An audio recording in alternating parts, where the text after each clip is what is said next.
Shalom. Shalom. Tuhan Yesus memberkati kita semua. Amin. Amin.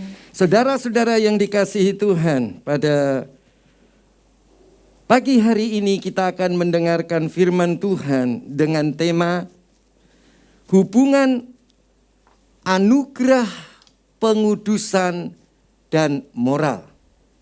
Saudara-saudara, kita akan lihat hubungan antara pengudusan dan moral. Apa itu pengudusan? Saudara-saudara, pengudusan itu adalah anugerah Tuhan.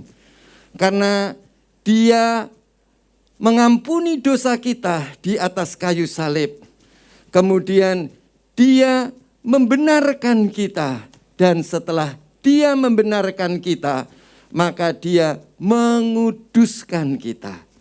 Nah, saudara, jadi pengudusan adalah anugerah Tuhan. Bagaimana dengan moral? Sama. Moral itu juga adalah anugerah dari Tuhan. Pemberian dari Tuhan. Karena Dia mengasihi kita, maka kita juga mengasihi Tuhan dan sesama. Itulah yang namanya moral. Nah, saudara-saudara, jadi kita akan melihat apa hubungan anugerah pengudusan dan hubungan dengan anugerah moral. Saudara, pengudusan. Kalau pengudusan itu bertumbuh secara progresif, terus-menerus, maka saudara akan menjadi kudus. Saudara-saudara, tetapi sayang yang namanya pengudusan itu dikuduskan untuk jadi kudus itu namanya progresif. Terus menerus. Mengapa terus menerus? Saudara-saudara, karena kita adalah manusia baru yang mempunyai sifat-sifat baru di dalam hidup kita, yaitu sifatnya Allah, tetapi kita masih di dalam tubuh jasmani, masih di dalam tubuh daging. Jadi di dalam hidup kita ada yang namanya sifat-sifat Allah yang kita sebut manusia baru tadi, tetapi juga ada yang namanya sifat-sifat daging kita, di mana ada di dalam tubuh kita. Nah, dua ini menjadi satu. Nah, saudara-saudara, jadi maka itu disebut pengudusan itu progresif, terus bertumbuh. Ada yang bisa bertumbuh, ada yang bisa juga mati. Ada juga yang dikuduskan, kemudian berkembang menjadi bagian dari kekudusan. Kemudian saudara kalau terus berkembang lagi menjadi kudus. Nah, saudara, bagaimana kita bisa melihat apakah kita kudus atau tidak? Kudus artinya terpisah dengan dosa. Kudus artinya terpisah dari iblis. Kudus artinya terpisah dengan dunia. Saudara-saudara, sering kita akui saya sudah dikuduskan. Saya sudah menjadi bagian dari kekudusan. Tetapi saudara-saudara, bahkan saudara ada yang bilang katakan aku kudus. Nah, dari mana kita tahu bahwa kita kudus? Andai kata pengudusan bertumbuh menjadi bagian dari kekudusan, kemudian bertumbuh menjadi kudus. Andai kata, saudara klaim, saya ini orang-orang kudus. Saudara-saudara, kudus itu anugerah Tuhan. Bahkan pengudusan, bagian dari kekudusan, dan sampai dengan kudus, itu adalah anugerah Allah. Kalau Dia tidak mati di atas kayu salib untuk mengampuni dosa kita, kalau Dia tidak membenarkan kita, kalau Dia tidak menguduskan kita, semua anugerah Tuhan, semua karena anugerahnya diberikannya pada kita, semua anugerahnya bagi kita. Bila engkau dipanggilnya, ya dipanggilnya. Ya, kita dikuduskan untuk apa, saudara? Untuk dipakai. Saudara, dipisahkan dari dunia untuk dipakai. Dipakai apa saudara? Dipakai untuk melayani Tuhan. Jadi tujuan Allah mengampuni, membenarkan dan menguduskan kita karena Dia ingin memakai kita. Ya, memakai. Memakai apa maksudnya saudara? Untuk melayani Tuhan dan sesama. Nah, saudara, seringkali kita bilang saya sudah melayani sesama. Saya sudah melayani Tuhan, saya sudah kudus. Kemudian ukuran kudus itu dari mana? Nah, ukuran kudus itu adalah dengan anugerah yang namanya moral. Saudara tidak bisa mengklaim saya orang kudus. Saudara-saudara bisa. Paling banter dikuduskan. Sudahkah jadi bagian dari kekudusan? Sudahkah menjadi kudus? Itu nanti dulu. Ditesnya dari mana saudara? Ditesnya itu bagaimana moral saudara. Jelas ya saudara, moral. Mari saudara-saudara kita akan lihat ringkasan dari apa yang akan kita bicarakan pada pagi hari ini. Silakan. Ya, saudara bisa lihat hubungan anugerah pengudusan dan moral. Ya, maksudnya hubungan antara anugerah pengudusan dan anugerah moral. Ya, saudara, maka di situ kita akan bicarakan mengenai A, B, C, D. Tadi sudah saya katakan, bagian A adalah pengudusan. Ya, dikuduskan. B adalah keyakinan. Apakah saudara sudah dikuduskan? Ya. C adalah anugerah. Anugerah saya katakan semua karena anugerahnya. Bagian D adalah moral. Nah, di sini saudara-saudara, moral. Moral itu apa? Nanti sebentar kita akan bahas. Kemudian moral itu ada moral sebagai anak-anak Tuhan. Ya, kita anak-anak Tuhan. Jadi punya moral. Nah, moralnya itu berhubungan atau berdasarkan iman Kristen kita. Kemudian D2 berdasarkan norma atau aturan. Tentunya ya, nanti kita akan lihat. Yang D3 adalah pilihan dasar. Jadi saudara punya moral sebagai anak Tuhan itu punya pilihan dasar. Pilihan dasarnya apa? Ya, kemudian yang D4 adalah hati nurani. Nah, hati nurani itu apa? Nanti kita akan lihat. Kemudian yang kelima adalah hukum. Ya, hukumnya orang Kristen itu apa? Kemudian moral saudara berhubungan dengan hukumnya orang Kristen itu apa? Kemudian moral yang berhubungan dengan moralnya orang Kristen adalah yang berhubungan dengan dosa. Ya, saudara bisa lihat sebetulnya ringkasannya sudah saya buat, tetapi mari kita akan lihat secara rinci. Berikutnya next. Ya, saudara, kita bicara mengenai pengudusan. Setelah Tuhan Yesus mati mempersembahkan hidupnya bagi Bapa untuk menebus dosa kita dan kebangkitannya untuk membenarkan kita. Setelah kita dibenarkan, maka kita dikuduskan, yaitu dipisahkan dari iblis, dari dosa, dari dunia, dan dikhususkan untuk tujuan khusus, yaitu melayani Tuhan. Jadi kalau saudara betul-betul sudah dikuduskan, saudara bisa dilihat kalau saudara sudah menjadi kudus.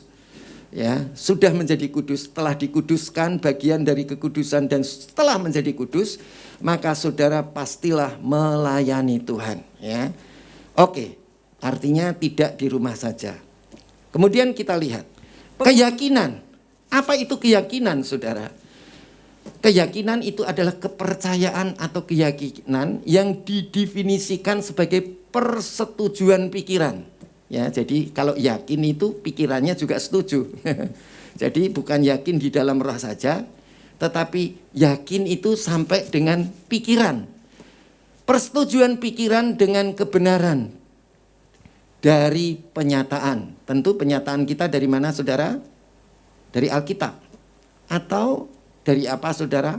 Dari Roh Kudus yang menyatakan kepada kita. Bisa sumbernya dari Alkitab, bisa sumbernya dari Roh Kudus. Nah, jangan sampai apa yang dinyatakan Roh Kudus itu berbeda dengan Alkitab. Karena Rasul Paulus berkata, kalau ada penyataan apapun, baik dari malaikat atau dari siapapun, tetapi itu berlawanan dengan apa yang aku ajarkan, yaitu Alkitab, maka terkutuklah dia. Ya, jadi saudara, pedoman kita Alkitab, dan Alkitab selalu mengingatkan kepada kita apa yang telah diucapkan oleh Tuhan Yesus kepada kita. Selain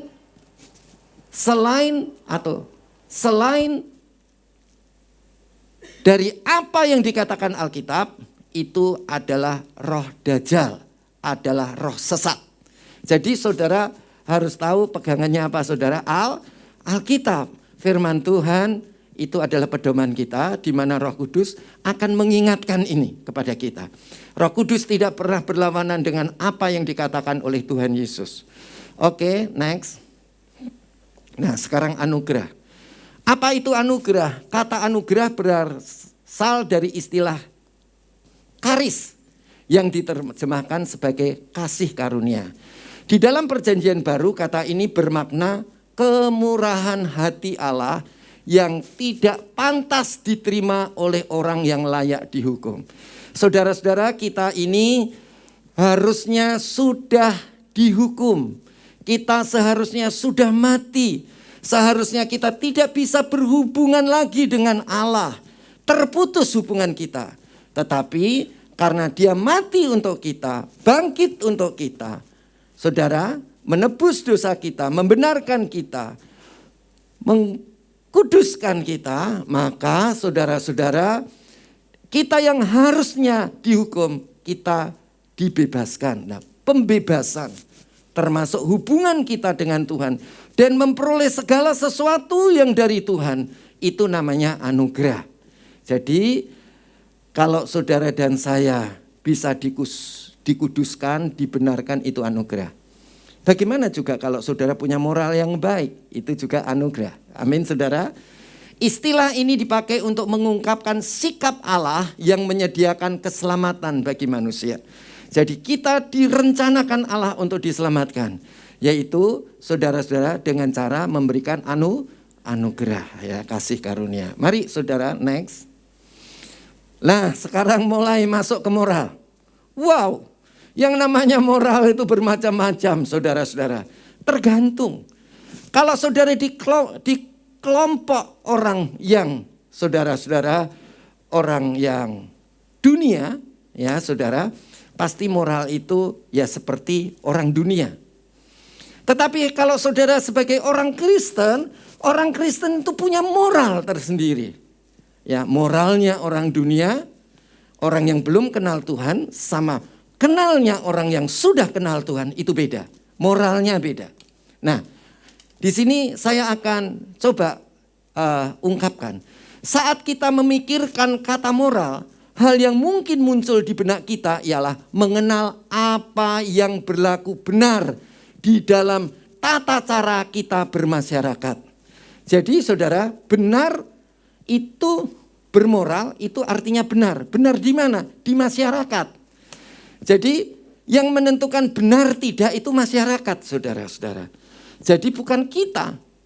Ya. Kemudian, karena kita manusia adalah makhluk sosial yang diciptakan Tuhan untuk saling bergantung satu dengan yang lain, bermoral dalam bermasyarakat, apalagi jika kita hidup di lingkungan yang teguh memegang nilai-nilai keagamaan, maka moral masyarakat kadang berasal dari serapan moral. Ya, serapan moral yang diajarkan oleh agama. Saudara-saudara, jadi moral di dalam sebuah masyarakat itu adalah serapan dari moral-moral menurut masyarakat itu sendiri. Dan masyarakat itu adalah orang-orang yang beragama, maka di dalam masyarakat itu punya moral campuran daripada moral-moral agama itu. Ya, saudara, oke. Next. Tentu nilai moral dari agama tidak hanya berasal dari salah satu agama saja.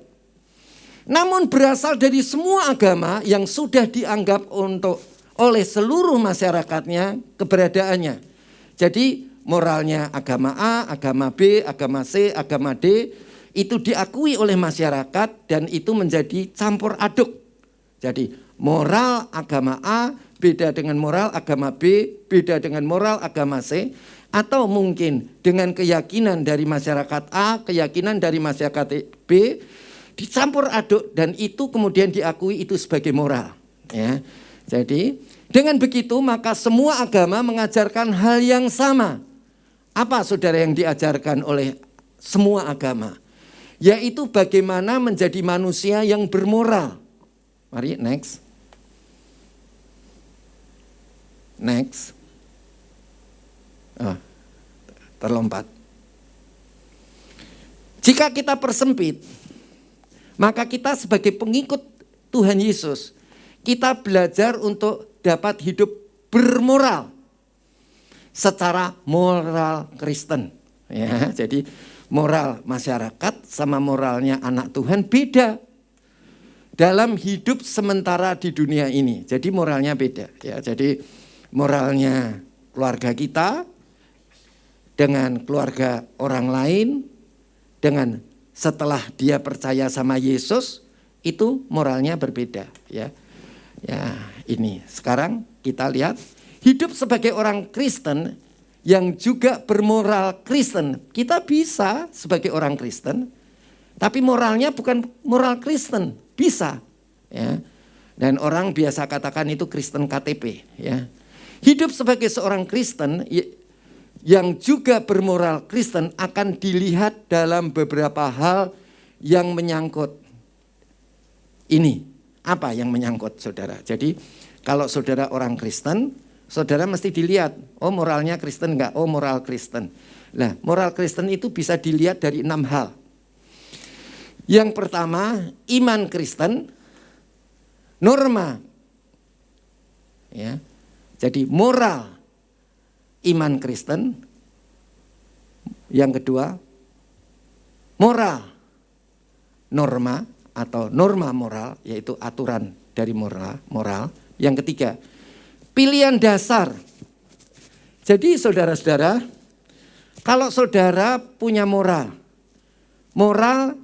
yang didasari dari iman Kristen, moralnya apa saudara pasti? Kalau moral dunia, ya, moral masyarakat itu, moral itu adalah berbuat baik atau benar. Ya, saudara bisa lihat. Semua masyarakat menerapkan yang namanya adalah bagaimana kita hidup benar. Bagaimana kita berbuat baik. Nah, berbuat baik itu beda-beda. Ya, saudara-saudara. Karena mereka menganut agama yang berbeda-beda. Mereka menganut kepercayaan yang berbeda-beda. Ya, saudara-saudara, jadi di sini adalah kita moralnya moral iman Kristen. Nah, kalau moral iman Kristen itu apa saudara? Kita sama benar dan baik karena kita mengasihi. Nah, ini moral iman Kristen ya, moralnya iman Kristen yang nomor 1 itu. Kita berbuat baik, kita berbuat benar dengan kasih. Nah, seringkali kita berbuat baik, kita berbuat benar, tapi menurut kebaikan dan kebenaran yang bukan karena kasih. Oh iya, saya dengan kasih. Oh ya pasti. Seperti kasih seorang ayah kepada anaknya. Kasih seperti seorang suami kepada istrinya. Istri kepada suaminya dan sebaliknya. Oh kasih. Tapi mesti dilihat dulu. Kalau moral iman Kristen itu saya berbuat baik, saya berbuat benar karena saya mengasihi saudara. Kenapa kok saya mengasihi saudara? Apa yang menggerakkannya? Apa saudara? Karena Tuhan mengasihi saya. Ya. Bisa tahu bedanya ya saudara? Ya, jadi karena Tuhan mengasihi saya mengasihi engkau. Saya berbuat benar kepadamu, saya berbuat baik kepadamu. Jadi dasarnya yang membedakan.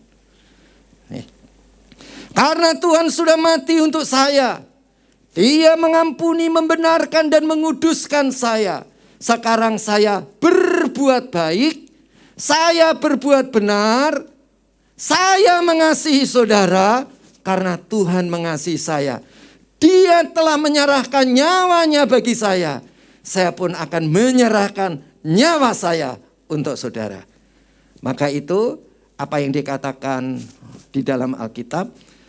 Kasihilah istrimu, hai suami, kasihilah istrimu.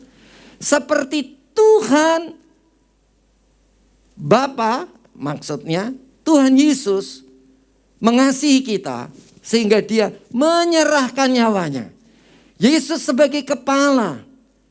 Dan suami juga sebagai kepala terhadap jemaat. Jemaat adalah mempelainya perempuan. Jadi suami harus mengasihi istrinya dan dia harus rela menyerahkan nyawanya. Ya, oke. Dari sini saudara mulai beda, ya. Contoh hubungan suami istri. Suami mengasihi istri. Sejauh mana engkau punya moral, hai suami-suami, engkau mengasihi istrimu? Apa yang saudara katakan, saudara? Saya mengasihi istri saya. Oh, oke. Buktinya apa? Saya berbuat baik. Saya berbuat benar kepada istri saya. Saya mengasihi. Terus, kenapa kau mengasihi? Karena Tuhan mengasihi saya. Wah, jadi nggak ada kan perselisihan dan perceraian kan saudara, itu maksudnya. Demikian juga hubungan kita di dalam masyarakat. Hubungan kita di dalam gereja. Ada yang namanya struktur saudara-saudara. Saudara dan saya harus mengasihi sesama. Saudara-saudara, buktinya mengasihi adalah kita berbuat baik dan berbuat benar. Karena apa engkau berbuat baik dan benar? Karena aku mengasihi. Kenapa engkau mengasihi? Karena Tuhan mengasihi aku. Maka kasih yang aku terima dari Tuhan, itulah yang aku berikan. Itu namanya bermoral. Sudahkah saudara bermoral? Di sini jawabannya. Sudahkah saudara bermoral? Nah, padahal nggak bisa ngomong. Padahal anak Tuhan, pelayan Tuhan. Nggak bisa ngomong saudara. Nah, itu namanya bermoral. Oke, kita akan lanjutkan. Nah, sekarang rinciannya. Iman Kristen. Ya, ringkasannya begini. Kalau saudara punya moral yang didasari dari iman Kristen, itu adalah berbuat baik karena sudah merasakan kasihnya Tuhan terlebih dahulu. Jadi jangan saudara berbuat baik kepada orang lain sebelum engkau merasakan kasihnya Tuhan. Novi merasakan kasihnya Tuhan. Bisa tangkap ya saudara? Ya. Ini kadang-kadang kita jadi orang Kristen kudus. Kudus itu mesti dicek saudara. Kudus, aku melayani. Melayani itu harus dicek. Kalau kita masih belum punya moral Kristen, yaitu kita dikasihi oleh Tuhan, kemudian kita mengasihi dengan cara berbuat baik. Dan apa saudara? Berbuat benar kepada orang lain. Ya, itu namanya moralnya bukan moral orang Kristen. Tapi moral orang Kristen itu seperti ini. Kita akan lihat next. Nah, moral yang berdasarkan norma. Norma itu apa saudara? Aturan. Jadi aturannya apa saudara norma itu? Norma itu saudara adalah moral, norma adalah aturan berbuat baik. Nah, tadi sudah saya jelaskan berbuat baik itu seperti apa. Keberadaan Yesus sebagai norma hidup moral terkait erat dengan ciri normatif kitab suci bagi moral Kristen. Jadi, saudara-saudara, kalau kita bicara mengenai Moral itu bicara mengenai dasarnya norma, berdasarkan aturan. Aturannya apa? Aturannya itu seperti yang dikatakan oleh kitab suci.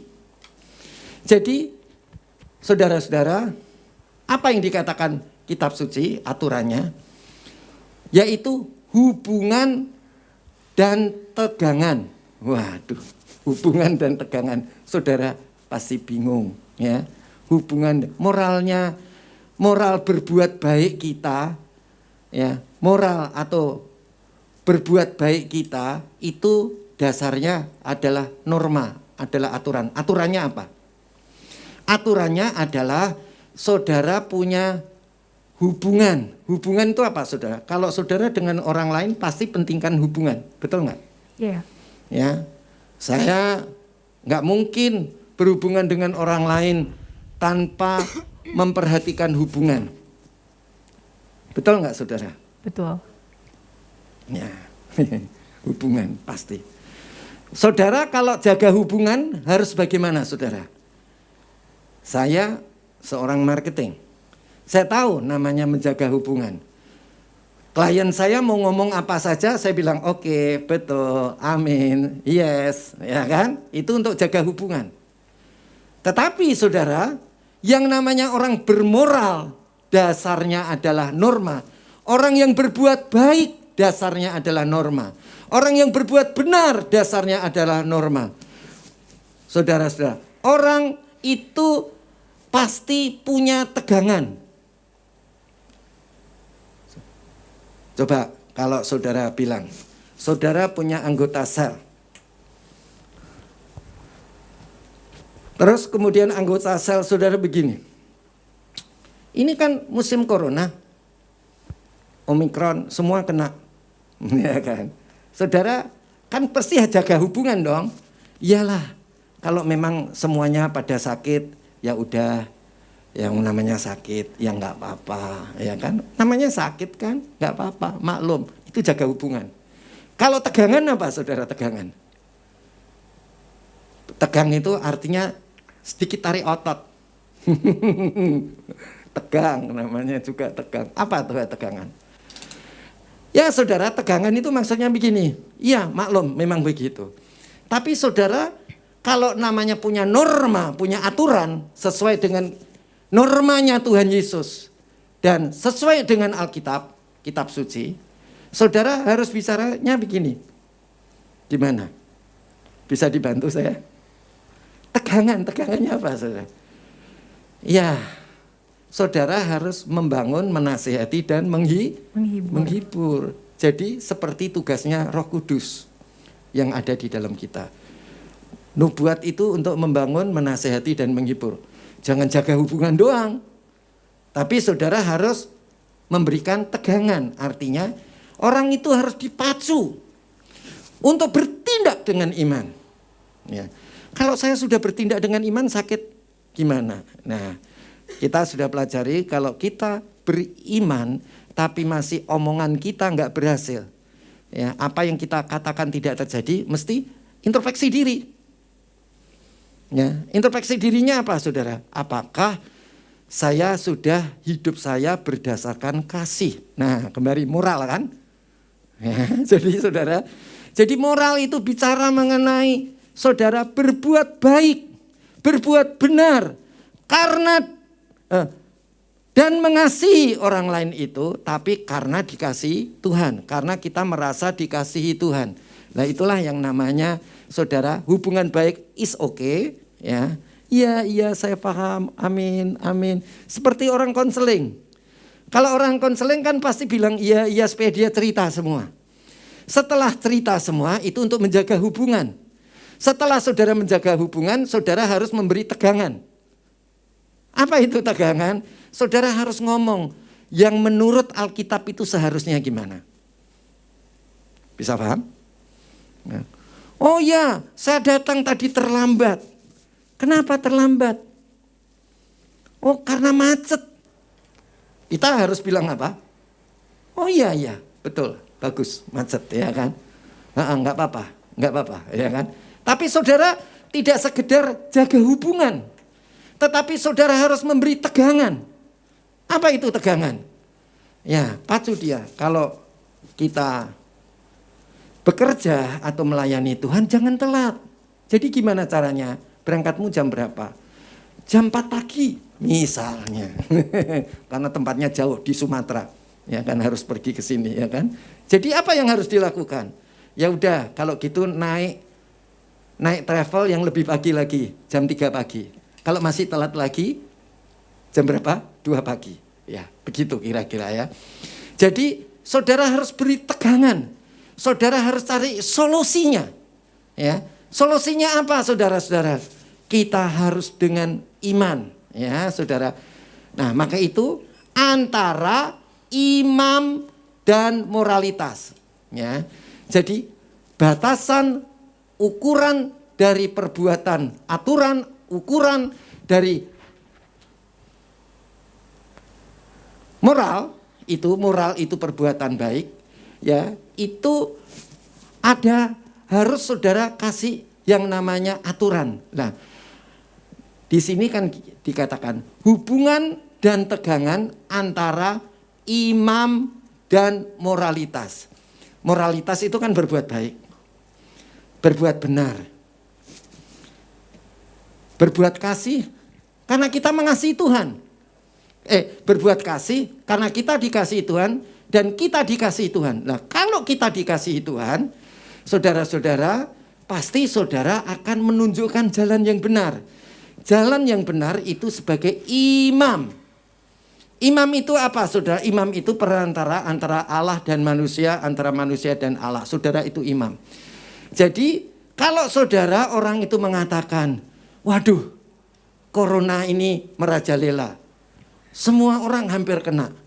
Saudara-saudara, sebagai moralitas, sebagai orang yang berbuat baik, sebagai orang yang berbuat benar, sebagai orang yang mengasihi orang lain karena dikasihi oleh Tuhan, itu moralitas, maka saudara juga harus menggunakan keimaman saudara, bukan iman, imam. Apa yang dimaksud imam? Saudara harus menolong kelemahan manusia kepada Allah supaya apa yang dikehendaki Allah terjadi di dalam manusia, ya. Jadi saudara harus tunjukkan seperti perannya Roh Kudus, membangun, menasihati, dan menghibur. Jadi saudara-saudara, kita harus membangun orang itu. Jangan takut dengan corona. Kalau engkau punya iman sebesar biji sesawi saja, engkau bisa memindahkan gunung. Nah, saudara-saudara, kalau orang itu berkata, bagaimana mungkin? Koreksi diri, apakah engkau sungguh-sungguh mengasihi Tuhan? Oh, aku udah mengasihi Tuhan. Mestinya saudara, iman saudara itu atau perkataan saudara itu mestinya jadi. Tapi kalau belum jadi gimana? Kok masih keserang saya kena corona? Periksa lagi diri kita. Ya, saudara-saudara, apakah betul-betul saudara mengasihi Tuhan karena saudara dikasihi Tuhan?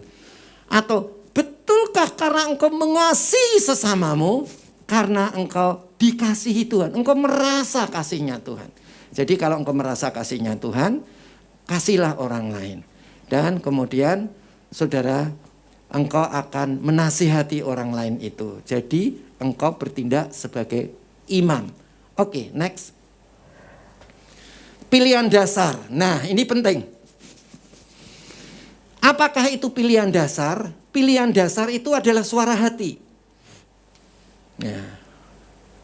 Kalau saya tanya, kamu corona kok enggak datang beribadah dan tidak melayani Tuhan?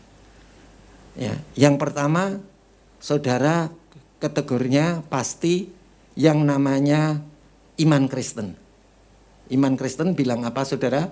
Harus mengasihi, berbuat baik dan benar, harus mengasihi orang lain karena dikasihi Tuhan. Itu yang berdasarkan iman. Tadi yang kedua berdasarkan norma. Norma apa? Norma itu adalah berbuat baik karena norma, karena peraturan Alkitab. Kita harus jaga hubungan baik, tetapi kita harus dengan tegangan. Kita harus bermoralitas, tetapi harus gunakan keimaman kita. Nah, kemudian yang ketiga, pasti saudara tertantang dengan ini. Nurut aturan, oke.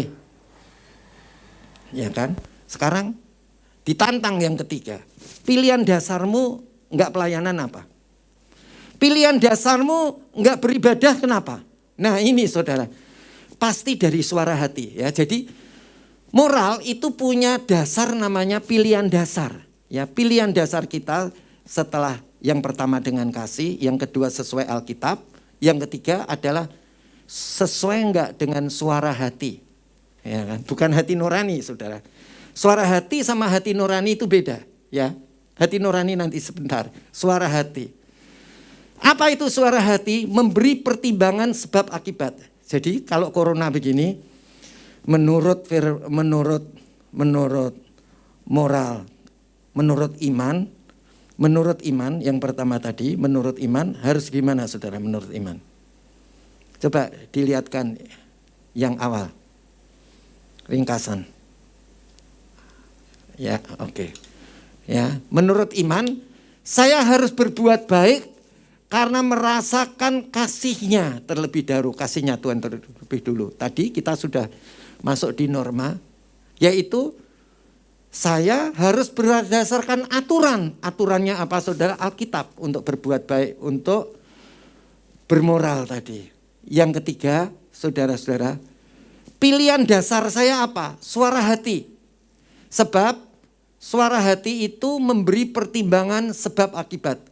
Saudara-saudara, setelah saudara dengan iman, dengan aturan, sekarang pilihan dasar. Pilihan dasar saudara apa? Pikiran saudara. Kenapa kamu enggak pelayanan? Kenapa enggak ke gereja? Ya, kenapa saudara? Pasti karena suara hati. Bisa nangkep enggak? Bisa nangkep ya saudara? Ya, karena suara hati. Ya, karena suara hati. Ya, coba kembali ke halaman tadi 11. Ya. Suara hati itu memberi pertimbangan sebab akibat. Namun sesungguhnya dalam memilih kita tidak sepenuhnya dapat menilai sendiri. Sebab masih ada suara hati yang Tuhan pakai untuk memberikan kita waktu agar dapat memikirkan apa sebab akibatnya yang dapat timbul dengan memilih hal itu. Kalau saya ke gereja nanti kena corona. Jadi gimana kalau gitu? Saya nggak pelayanan, nanti kena Omikron. Saudara-saudara, itu saudara-saudara, itu adalah pikiran kita. Ya saudara, jadi pilihan dasar orang Kristen dalam hal moral, dalam hal berbuat baik, itu adalah suara hati. Jadi suara hati itu apa saudara? Suara hati atau pilihan dasar pasti saudara pakai pertimbangan sebab akibat. Jadi saudara kalau saudara ditantang saudara-saudara dengan kenapa kamu nggak pelayanan? Kenapa engkau tidak tidak pergi ke gereja? Pasti saudara mempertimbangkan dengan suara hati. Ya, dengan pikiran saudara. Maksudnya dengan pikiran saudara, dengan akal budi saudara. Namun sesungguhnya dalam memilih kita tidak sepenuhnya dapat menilai sendiri. Ya, kadang-kadang kita punya pemilihan sendiri. Sebab masih ada suara hati. Ya, jadi saudara-saudara kadang-kadang kita masih punya pilihan sendiri, pilihan daging. Tetapi ingat saudara, kita masih ada suara hati Tuhan yang pakai untuk memberikan kita waktu agar dapat memikirkan apa sebab akibatnya yang dapat ditimbulkan dengan memilih hal itu. Saudara-saudara, kalau saya pergi ke gereja, menurut akal saya bisa kena corona nih. Ya, akibatnya, sebab ke gereja, sebab pelayanan, saya kena corona. Jadi sebab akibat. Ya. Next. Nah, saudara-saudara, kita suka punya pilihan sendiri, ya, tapi pilihan kita, ingat tadi, harus dengan suara hati, yaitu kita harus menggunakan pikiran atau akal budi kita. Ngitung-ngitung sebab akibatnya. Nah, saudara, kemudian yang keempat adalah hati nurani. Wah, ini saudara, memang kita punya suara hati. Tetapi yang lebih hebat lagi, ya, kalau suara hati dengan pertimbangan akal budi, dengan pertimbangan pikiran. Tapi kalau hati nurani itu dari Tuhan. Ya, hati nurani buat keputusan yang berhubungan dengan Tuhan. Saudara bisa baca ya. Ya. Hati nurani dalam aspek teologi lebih condong membahas keputusan manusia yang menyangkut hubungannya dengan Tuhan. Ya, jadi saudara-saudara, jadi yang paling benar itu mana, saudara? Ya, akal budi, ya, itu berdasarkan logika kita. Sebabnya, kalau sebab begini, akibatnya begini. Kalau saya pelayanan bisa kena corona, ya kan? Kalau saya tidak pelayanan, saya nggak kena corona. Nah, itu adalah pilihan dasar, adalah suara hati. Tetapi saudara, yang lebih tepat, yang memberikan keputusan yang langsung adalah hati nurani. Ya. Hati nurani dalam aspek teologi lebih condong membahas keputusan manusia yang menyangkut hubungannya dengan Tuhan. Jadi kalau saudara membuat keputusan, karena kita itu hidup dari Tuhan dan untuk Tuhan, maka sebaiknya saudara pakai hati nurani, jangan pakai suara hati. Dengan begitu setidaknya ada tiga pandangan dasar yang mendasar dari hati nurani yang akan dikemukakan mengenai hati nurani. Jadi ada 3 dasar dari hati nurani. Kita lihat yang pertama. Ya, hati nurani. Saudara, yang pertama ada dasar dari hati nurani. Kalau saudara pakai hati nurani, saudara itu akan, hati nurani itu menyangkut dengan Tuhan. Kita tahu kita itu berasal dari Tuhan dan untuk Tuhan. Jadi yang pertama, tahu kewajiban moral. Jadi coba saudara tidak pelayanan, saudara tidak ke gereja, pakai hati nurani, maka saudara akan pertama tahu kewajiban moral, tahu kewajiban berbuat baik, tahu kewajiban berbuat benar, tahu kewajiban mengasihi sesamamu, yaitu saling membangun, menasihati dan menghibur, ya, kewajiban kita, ya kan? Dan karena saudara dan saya tahu kita ini dikasihi Tuhan. Dalam hal ini, maka hati nurani lebih dipandang sebagai keputusan moral praktis. Ya, praktis. Ya, enggak usah pakai mikir-mikir lagi. Yang memberitahukan kepada manusia dalam suatu keadaan konkret, sambil mengingatkan manusia akan kewajiban moral yang perlu dipenuhi. Jadi saudara, dalam memutuskan segala sesuatu yang konkret, yang pasti, yang praktis, saudara pakailah hati nurani. Supaya saudara tahu kewajiban moral saudara. Yang kedua, saudara, dengan hati nurani, saudara punya dasar untuk mata tertuju pada Tuhan. Mataku tertuju padamu, segenap hidupku ku serahkan padamu. Bimbing aku masuk rencanamu, untuk membesarkan kerajaanmu. Ya, saudara-saudara. Jadi dengan hati nurani saudara, mata saudara akan tertuju kepada Tuhan. Kalau saudara pakai suara hati, pakai pertimbangan. Ya, lingkungan begini. Nanti kita kena corona. Ya, itu ya saudara. Nah, ini saya berfungsi sebagai imam. Saya tidak berfungsi sebagai hubungan. Saya berfungsi di sini sebagai, tidak saja sebagai bermoral, tetapi saya di sini berfungsi sebagai imam. Jadi ya saya akui begitu untuk jaga hubungan dengan saudara. Tetapi sebagai imam saya harus berkata yang benar di atas yang benar. Hati nurani merupakan kedalaman keberadaan manusia yang sesungguhnya.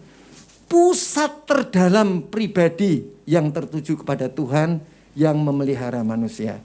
Jadi mata kita supaya tertuju kepada Tuhan. Itu hati nurani ya mempunyai dasar, yaitu mata kita tertuju pada Tuhan. Next. Yang ketiga, hati nurani itu punya keputusan yang tepat dan benar. Jadi kalau saudara lakukan sesuai dengan hati nurani, ya, saya kan sering cerita kepada saudara. Saudara, saya kalau tanya ke Fam bilang baik-baik saja, nggak apa-apa, ya. Sampai orang yang paling dekat dengan saya, ya pimpinan yang di situ, nggak apa-apa Om, baik-baik semua ayamnya, gitu ya kan. Saudara, hati nurani saya berbicara bahwa di sana sedang ayamnya dalam bermasalah. Saudara-saudara, saya datang ke sana. Kalau pakai pertimbangan saya datang ke sana enggak? Enggak. Kalau pakai suara hati datang ke sana enggak? Enggak. Tetapi karena saya pakai hati nurani, yaitu hubungan saya dengan Tuhan, ya, saya bisa membuat keputusan yang tepat. Langsung saya ke sana. Dan saya lihat, oh, ayam dalam keadaan yang tidak baik. Kemudian saya cepat lakukan action supaya saudara-saudara yang 12.000 ayam itu selamat. Ya, itu saudara, itu tujuannya ya. Jadi pakai hati nurani supaya keputusan saudara dan saya tepat dan benar, bukan tepat tok ya, dan benar. Jadi saudara, kita punya hati nurani yang diberikan oleh Tuhan, di mana Tuhan tinggal di dalam roh kita. Nah, mestinya Tuhan yang tinggal di dalam roh kita itu memperluas dirinya sampai ke suara hati, sampai ke jiwa, dan sampai ke tubuh. Dan itu bisa sampai ke pekerjaan. Jadi semua yang ada di dalam hidup kita, ya, suara hati atau jiwa, tubuh atau panca indera, sampai ke pekerjaan dan pelayanan kita harus menggunakan hati nurani, ya. Di sini dikatakan gini, hati nurani tidak lagi dipandang sebagai suatu kecakapan dalam kehendak dan intelek, ya. Jadi bukan soal intelektual ini, tetapi dilukiskan sebagai tenaga dinamis, satu kekuatan yang timbul dari dalam diri manusia yang memungkinkan pribadi manusia untuk memberikan tanggapan yang tepat dan benar dalam kehidupan seseorang. Jadi harus pakai apa saudara? Hati nurani. Hati nurani. Luar biasa. Coba kalau anak-anak Tuhan pakai hati nuraninya, pasti moralnya hebat. Amin saudara. Amin. Dapat berbuat baik, benar dengan kasih karena dikasihi Tuhan. Yang kedua, saudara pasti menjaga sebagai imam, bukan iman, imam, yaitu yang memberi tegangan, yaitu membangun, menasehati dan menghibur. Sebagai orang Kristen yang bermoral, tidak saja menjaga hubungan yang baik, tetapi dengan hubungan yang baik itu kita harus bisa membenarkan orang yang salah, menunjukkan yang salah atau salah, yang benar adalah benar. Itu adalah moral orang Kristen, ya. Jangan, aduh saya korupsi nih, kenapa korupsi? Habis nggak punya uang. Wah, kalau hubungan baik saudara bilang apa? wah saya mengasihi saudara, saya membenarkan saudara, saya berbuat baik sama saudara karena Tuhan mengasihi saya. Loh, kalau memang Tuhan mengasihi, saudara harus punya tegangan. Sebagai imam, apa yang saudara harus buat? Ya, kasih jalan keluar. Kalau dulu engkau mencuri, jangan mencuri lagi. Tetapi mulailah engkau rajin berbuat baik. Ya, rajin bekerja maksud saya, dan supaya engkau bisa berbuat baik. Jadi kalau dulu kita mencuri, jangan mencuri lagi, tetapi engkau harus bertobat, tetapi engkau harus bekerja keras untuk bisa memberi kepada orang lain. Dulu mengambil, sekarang memberi. Luar biasa kan? Amin saudara. Amin. Itu adalah moral orang Kristen. Mari next. Nah, moral orang Kristen, saudara, moral kita adalah moral yang berdasarkan hukum kasih. Ya, jika kita berbuat salah, apa yang akan kita pikirkan ialah kita akan mendapatkan sebuah sanksi. Ya, kalau kita salah kan pasti tahu kita ada sanksinya, ada hukumannya. Karena pada hakikatnya di dunia yang kita tempati ini, kita akan dianggap tidak bermoral jika berperilaku tidak sesuai dengan norma-norma yang ada. Ya, kalau semua korupsi, saudara-saudara, saudara pasti nggak enak kalau nggak korupsi. Iya kan? Betul nggak saudara? Saya pernah kerja, saudara, semua lingkungan saya korupsi. Ya, saudara-saudara, saya berdoa dengan sungguh-sungguh kepada Tuhan. Sebabnya saya punya hati nurani. Kalau menurut suara hati, ya ditimbang-timbang daripada saya dikucilkan, ya saya harus ikut korupsi. Ya kan? Supaya, karena kebenaran sosial, saudara-saudara, kalau saudara pertimbangkan dengan suara hati, wah nanti sebab akibatnya saya bisa dikucilkan. Jadi, tapi saya punya hati nurani. Hati nurani saya katakan itu dosa, itu salah. Kamu harus hidup bersih. Ya, saudara, jadi saya berdoa sama Tuhan, Tuhan, buatlah saya pindah dari tempat ini. Berikan saya pekerjaan di tempat lain. Nah, saudara-saudara, disitulah Tuhan tolong saya, ya, saudara-saudara. Jadi hukumnya, ya, hukumnya adalah bukan hukum berdasarkan moral, tapi hukum kita adalah berdasarkan hati nurani, ya. Jadi hati nurani selalu bicara mengenai apa, saudara? Selalu bicara mengenai hukum kasih, ya. Karena saya dikasih Tuhan, saya harus mengasihi orang lain, tidak boleh merugikan orang lain. Ya. Amin, saudara. Amin. Hukum yang dibuat oleh manusia tentunya berbeda dengan hukum yang Tuhan buat untuk kita. Next. Hukum Allah diringkas dalam kasih. Ada dalam Alkitab, jawab Yesus kepadanya, kasihilah Tuhan Allahmu dengan segenap hatimu, dengan segenap jiwamu, dengan segenap akal budimu. Itulah yang terutama dan yang pertama. Dan yang pertama. Dan yang kedua, yang sama dengan itu ialah kasihilah sesamamu manusia seperti dirimu. Pada kedua hukum ini tergantung seluruh Taurat dan kitab para nabi. Saudara bisa baca itu di dalam Matius 22 ayat 37 sampai 40. Jadi hukum kita apa, saudara? Hukum kasih. Ya, moral kita didasari dengan hukum, yaitu hukum kasih. Next. Nah, moral kita itu harus didasari dengan dosa. Ya. Di sini apa itu dosa? Bertentangan dengan hukum Allah, bertentangan dengan hukum kasih. Perbuatan apapun yang saudara lakukan, kalau bertentangan dengan hukum Allah, yaitu hukum kasih, itu adalah dosa. Jadi orang yang bermoral, jangan kita hidup bertentangan dengan hukum Allah, yaitu saudara-saudara, jangan kita berbuat dosa, yaitu bertentangan dengan hukum Allah. Dosa adalah tindakan jahat secara moral yang dilakukan berdasarkan kebebasan melakukan sesuatu yang bertentangan dengan hukum Allah. Ya, jadi dosa itu tindakan jahat secara moral, secara berbuat baik yang dilakukan berdasarkan kebebasan melakukan sesuatu. Karena di dunia itu adalah hukum bebas dan Allah sendiri memberikan kebebasan sama kita. Saudara punya kebebasan berbuat baik dan berbuat jahat. Allah memang berikan kebebasan. Ya, saudara-saudara, tetapi yang namanya dosa adalah kebebasan itu digunakan untuk bertentangan dengan hukum Allah. Next. Ya. Ajaran moral yang diberikan kepada kita tujuannya ialah untuk mendapat dan memberikan kasih.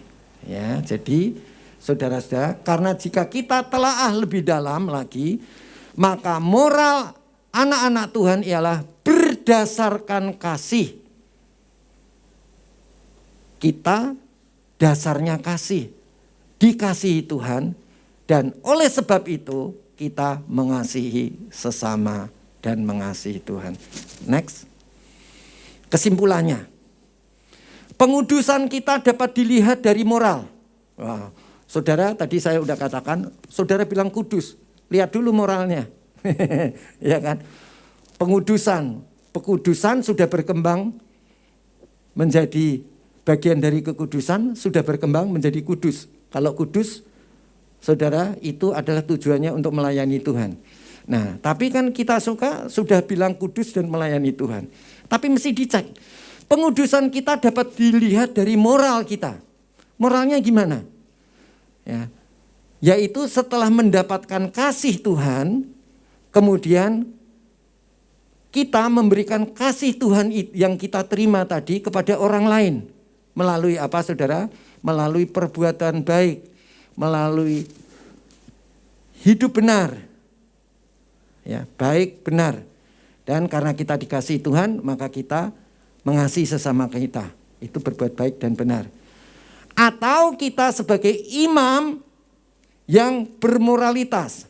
Imam tadi bertegangan, artinya menunjukkan jalan yang benar. Yang bermoralitas artinya kita jaga hubungan, ya. Hubungan baik tetapi harus dengan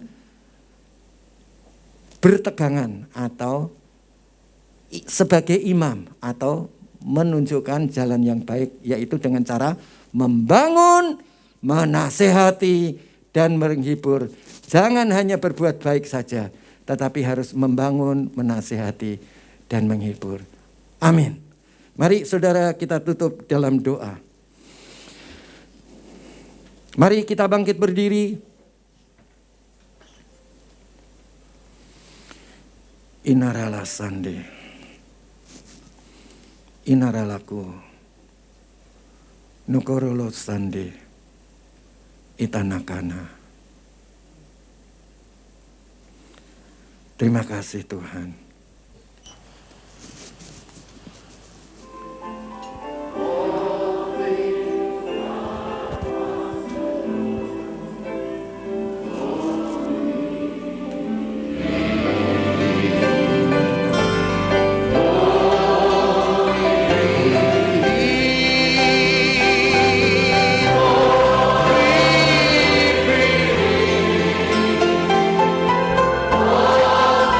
Apa yang saudara sudah dengar,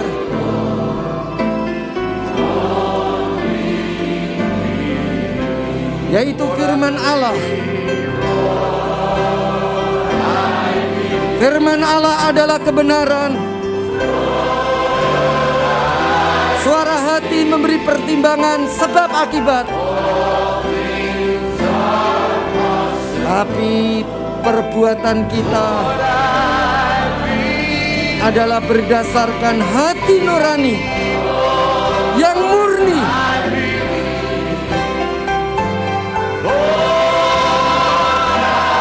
Yang telah dikuasai oleh firman Allah dan Roh Kudus. Mari saudara, saya tahu hidup saudara banyak pergumulan, banyak pertentangan. Hiduplah sesuai dengan hati nuranimu, bukan suara hatimu. Sekarang ambillah keputusan di hadapan Tuhan. Angkat tanganmu, katakan, aku akan kembali kepada Tuhan. Supaya apa saja yang kami katakan akan terjadi.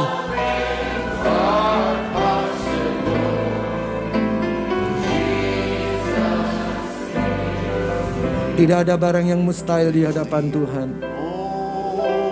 Semua boleh rebah di kanan kiri kita, tetapi kita tetap berdiri kalau kekudusan kita dibuktikan dengan moral.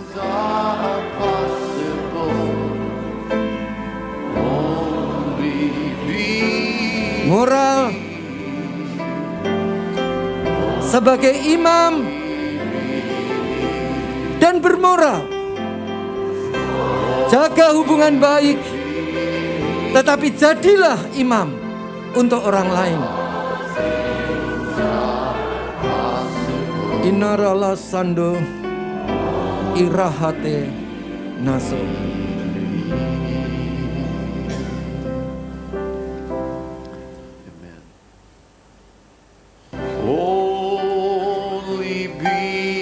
Percaya saja, percaya saja. Percaya dan bertindak. Percaya karena engkau dikasihi Tuhan dan mengasihi Tuhan. Mengasihi sesama, berbuat benar dan baik kepada sesama.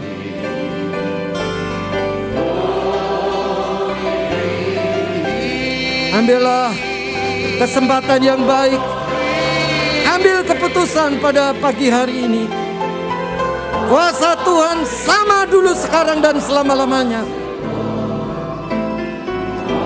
Firman Tuhan mengatakan, walaupun rebah di kanan kirimu, tetapi engkau akan tetap berdiri.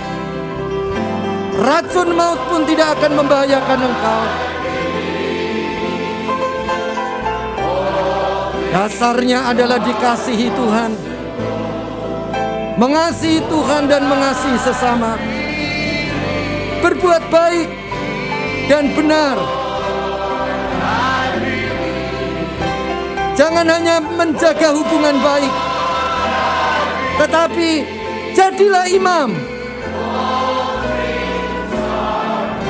Kalau engkau melihat saudaramu berbuat dosa dan engkau membiarkan, maka dosa orang itu akan tertimpa kepada kita. Pelayan-pelayan Tuhan yang dikasihi Tuhan, jemaat Tuhan yang dikasihi Tuhan, mari kita mempunyai moral yang baik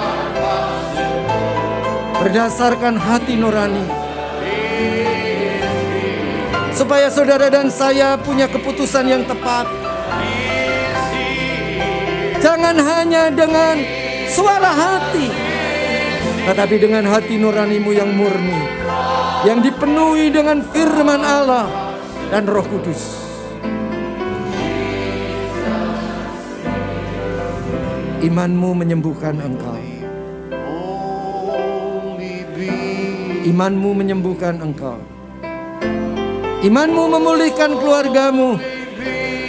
Imanmu memulihkan pekerjaanmu, bisnismu. Imanmu memulihkan pelayananmu.